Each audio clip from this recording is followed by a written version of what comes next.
All right, Aries. So I really love the two cards that you're pulling here. The combination is just beautiful.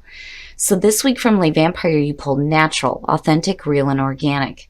The blessing here says when you take away the trappings of money, power, status in the world, you are left with the things of spirit, and you are rich in the ways of the soul indeed. This creates a balanced, centered, strong core. And working with this card says that there has been an over-reliance on ways of identifying who you are. Whether you have categorized yourself by a job, your appearance, personality, or wealth and background, it is time to go beyond this to who you truly are and know yourself from the inside out.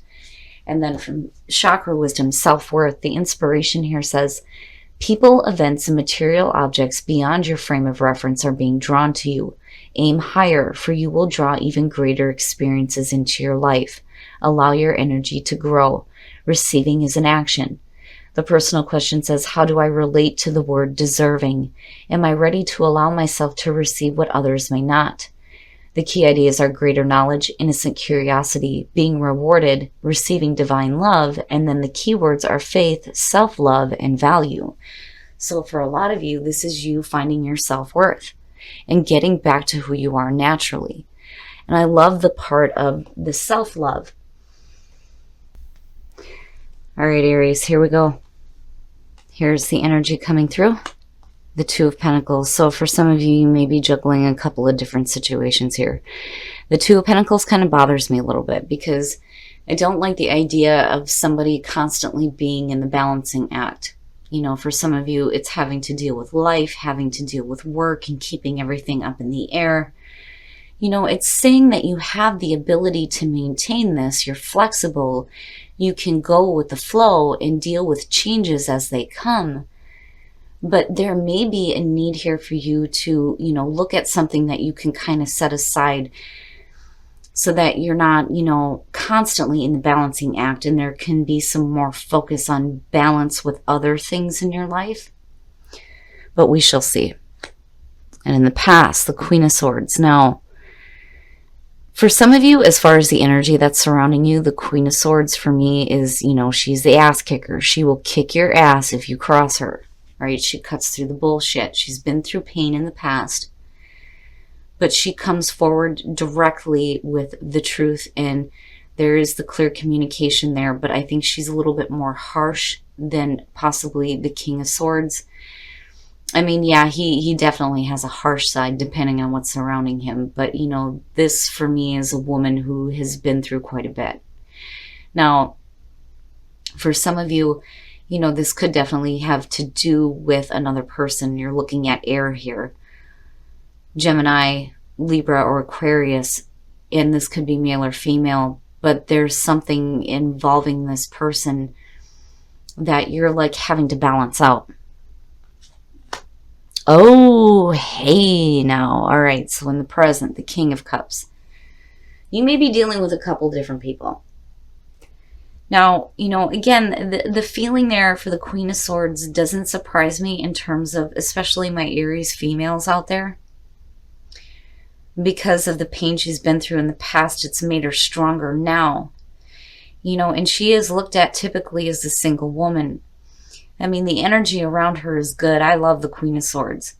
Not so much when she has a lot of hateful stuff going on around her.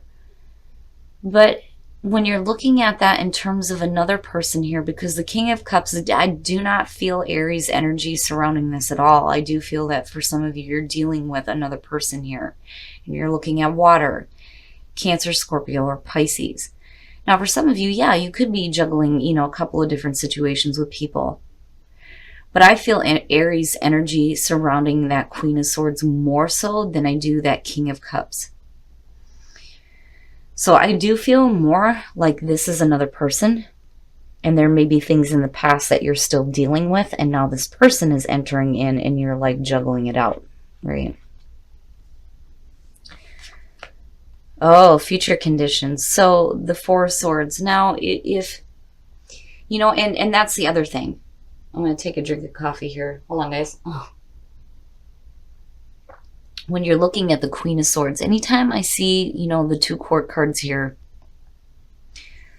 you know, for a lot of you, this could represent a relationship that you're involved in. you know, and it doesn't have to be romantic. But looking at the Four Swords, you know, if you're dealing with somebody, there may have been like a pause in the relationship or like a hold on communication here. You know, the Four of Swords is taking a break. It's about meditating and reflecting on past actions as well. But it's silence. There's no action here. There's no communication. And when I see with, you know, what I was going to say before is when I'm looking at, you know, relationship things with the Court card showing up, whenever a sword one comes in, whether it's the Queen or the King, it can represent a difficult relationship. You know, and there may be some things here that you're having to balance out with this person, but there's, you know, this like, things seem to be on hold. You know, you're either going through kind of a separation here, or there's just a lack of communication. Somebody isn't talking here. Your best path to follow, the Six of Wands. Victory, victory over adversity, you know, recognition for a job well done. Now, in terms of, you know, what is happening here with what you're balancing out possibly with this person, you know, the Six of Wands is basically saying that you can have victory over this situation if you feel like it's a difficult one where communication may be at a standstill. You know, and then there's the recognition there as well. But there's something here that can be overcome in terms of, you know, what's happening with this person here. Oh, in your environment. Wow. Now, you know, Scorpio, right? Now, with death being in your environment, though, and connection with that King of Cups, for some of you, you may be dealing with a person who is going through some major endings. Now, on the other hand, in terms of you, you're going through a major transformation as well. And that may be where there may be a pause within the relationship. It's almost like the two of you are needing to go through your own transformation here. Death is the ending. It is the ending of a way of being, right? It is the ending of an era. You're going to have to be flexible with that change. And, you know, again, the phoenix, right? The phoenix rising from the ashes. This is going to change you. And not only that, but it's changing the other person involved too. And that may be why there is a break in the situation, or like a lack of communication with the Four Swords, is because there's some major endings going on. And it may be for both, because it's connected both ways here. Wow. Your hopes and your fears, the Nine of Cups, wishes fulfilled, happiness, emotional fulfillment, being happy with the situation, being happy with this person. That's amazing. Now, my only warning with the Nine of Cups is, right, you have to be clear. You have to be clear on what it is that makes you happy. If you could have your wishes fulfilled, what does that look like? Because there also is a part of the Nine of Cups, especially in this position, where, you know, you may get your wishes fulfilled, but when it happens, are you still going to want it or need it? You know, it is about needing to be happy with what you receive here, but it's suggesting happiness. Happiness. You know, getting what it is that you want. And it's both sides here. It's both.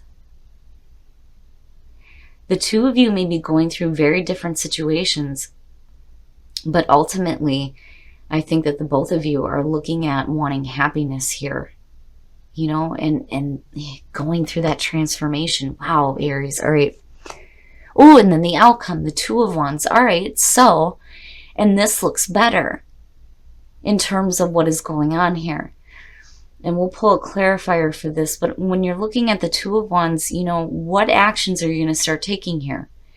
If you have dominion over your own world, what are you going to do to create the things that you want? You know, you're making those decisions now. And where, you know, there's this silence and this lack of communication, and you're juggling all these different situations, I think that, you know, with the Two of Wands, you come out really good here where you're making some clear decisions after you come out of this transformation, because it looks good. It really does look good. Okay, if I want my wishes fulfilled, well, how am I going to go about doing that here with the Two of Wands? Action is going to start taking place here where, you know, you may need a minute to really think about things and think about what, you know, makes you happy, especially in regards to a person. But I think both of you, you know, are connected in this way. You're both looking at happiness, but you're both like going through your own transformation, you know, and there's no reason why you can't have victory over, you know, this inability to communicate or inability to take action, and whatever endings you're dealing with as well. And tell me that's not perfect for Aries. A new passionate beginning, and that's what you're acting toward. And possibly with a person, it looks good. Really, it does. I love it, Aries. I feel like, you know, you're going to have to balance some things out here for sure with the Two of Pentacles. You may be juggling a couple of different situations, but ultimately you're looking at what you need to do to create your own happiness. And there is no reason why you can't have that new passionate beginning with that Ace of Wands. There's going to be some major endings, and I think it's happening for you and it's happening for another person as well. But there is wish fulfillment and a new beginning here. It looks really good. All right, Aries, we're going to take a look at the soul trees to see what else is going on for you guys. But I love the energy surrounding it. You know, I don't think that the King of Cups is a bad thing. I just think that they may be going through some stuff, and you are going through some stuff as well. You know, where you meet here in the middle, it may be like this juggling act, but, you know, you get to a point here where, okay, I'm wanting my wishes fulfilled. Love yourself first. Your self-respect makes you more romantically attractive. So if you're in a relationship right now where your partner may be going through some major endings, you may be going through that as well. But it's important, again, with natural and self-worth, to have love for yourself. For those of you who are single, you may be meeting somebody here where there's a lot of passion involved. You know, it may be a situation where you're having to juggle some things out here, but overall it looks really good, because I'm telling you, if the Ace of Wands is not perfect for Aries, I don't know what the hell is. That's like a perfect beginning for you guys coming out. And you're going to take the right action, and it's going to be a new adventure. And for some of you, it's a new adventure in love. All right, Aries, so self-respect, self-love, and being true to yourself is what's going to be most important this week. No matter what you're dealing with, you're going to have to be true to yourself. You're going to have to love yourself, no matter what you are going through here. Now, I do feel like the Queen of Swords is representing a lot of you and the energy that's coming through here. You've been through some shit in the past, you know, and you may be a little bit harsh coming in because of that. And I think for a lot of you, you're dealing with a person right now, and it's a situation that, you know, you feel like you have to balance out in your life. And it may be because both of you are going through some major endings, major transformation. And, you know, I like that Spirit here is saying that there's going to be victory. There's going to be victory over this. Because I feel like there's a part of you here that's really reflecting on the past before you make any decisions here to start taking action. Because these two are connected, there may be like a lack of communication though when it comes to you dealing with another person. And again, it may be because you and this person are going through some things that are like ending right now. But your hopes and your fears, having your wishes fulfilled and having happiness, and possibly with this person, because I do feel like that King of Cups, whether that's male or female, is another person here that you're wanting some happiness with. And it looks good. And then where you come out at with the Two of Wands again, right? You know, action, taking action, and going after a new passionate beginning. And I love the Ace of Wands for you guys because I think it's perfect. But again, love, action, and adventure, right? For some of you, the action that you take is going to create a new adventure in love. But again, love and self-worth, right? Being natural, being true to who you are, right? And receiving good things, because you're putting that energy out there. It's coming right back to you, and it looks really good. Now, for those of you who are single, passion, there may be a lot of passion with somebody that you're meeting here, right? And I see you acting on that passion, for sure. For sure, with the Two of Wands and the Ace of Wands, yes. Now, again, love yourself first. For those of you who are in a relationship, as long as, you know, you're being true to yourself and you're loving who you are, other people are going to love you as well. I mean, we hear it all the time. You have to love yourself first, because you can't expect people to feel the same way about you if you're not sure how you feel about yourself. So if you have a lot of love for somebody, but you don't have a lot of love for yourself, the way that they feel about you is going to change depending on how you treat your own self. So self-love, self-love, self-worth, being true to who you are is what's going to be important, especially within relationships. But I'm telling you, I love it. I think it's perfect for you guys, a new passionate beginning, and that may be exactly what you need.